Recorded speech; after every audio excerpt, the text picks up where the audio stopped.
Student development theory. What is the role of student development theory within higher education and the work of higher education administrators? You have described where you get an idea of what is happening and use identifiers to understand the whole college student experience.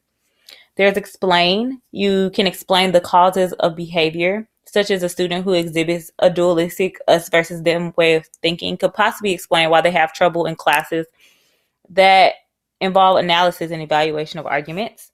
Prediction. You could predict the developmental outcomes of mixing students with different levels of moral development in class discussion setting.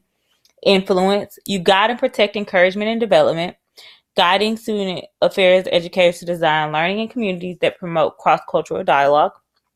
Assessing practice through program and curriculum assessment, and generate research and new knowledge. So you inform the development of new theories based off previous theories, such as how the self-authorship theory developed from the understanding of the cognitive development schema. What are your personal feelings at this point about student development theory and applying student development theory to practice?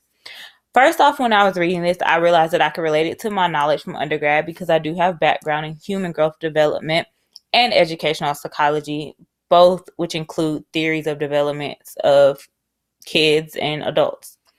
I see it as a bridge between instructors, administrators, and students. It's a way to take personal background and relate it to a student, which I feel like is very important to bridge a relationship and open a door for that. And I also see it as an interesting subject that is always evolving. What are some of the challenges of applying student development theory? So I see lack of training, prioritizing, time constraints, staying updated on current literature, and inaccurate cost information. Oftentimes people feel like applying this theory is going to cost a lot of money when actually it's very inexpensive to do so. Staying updated on current literature is a bit hard because a lot of times this comes with time constraints. People don't have time to stay updated, and sometimes they lack the resources. Prioritizing, as a student, higher education administrator for students, a lot of times students come to you or even colleagues come to you and you have to put those things ahead of actually applying student development theory. So you don't really have the time. Again, it goes back to time. And then the lack of training. Oftentimes there aren't training programs provided to people, or if they are provided, they aren't taken seriously or put in the forefront so they can be taken. How might you overcome these challenges in your practice as a higher education administrator? So one, I would provide an open environment for communication. I feel like communication is key in any job, but especially in higher education, because you'll never know what one of your colleagues may need or even one of your students may need if you don't open that door for communication.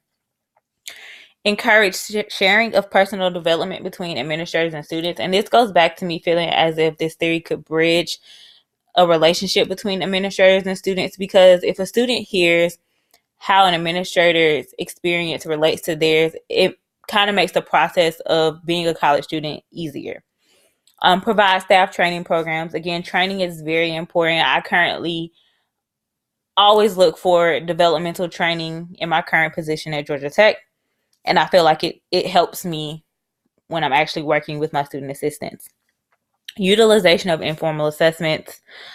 Oftentimes formal assessments are costly, so informal assessments takes away that cost problem that people think to have, and then makes use of all available resources. Even the smallest resource may be helpful in the end.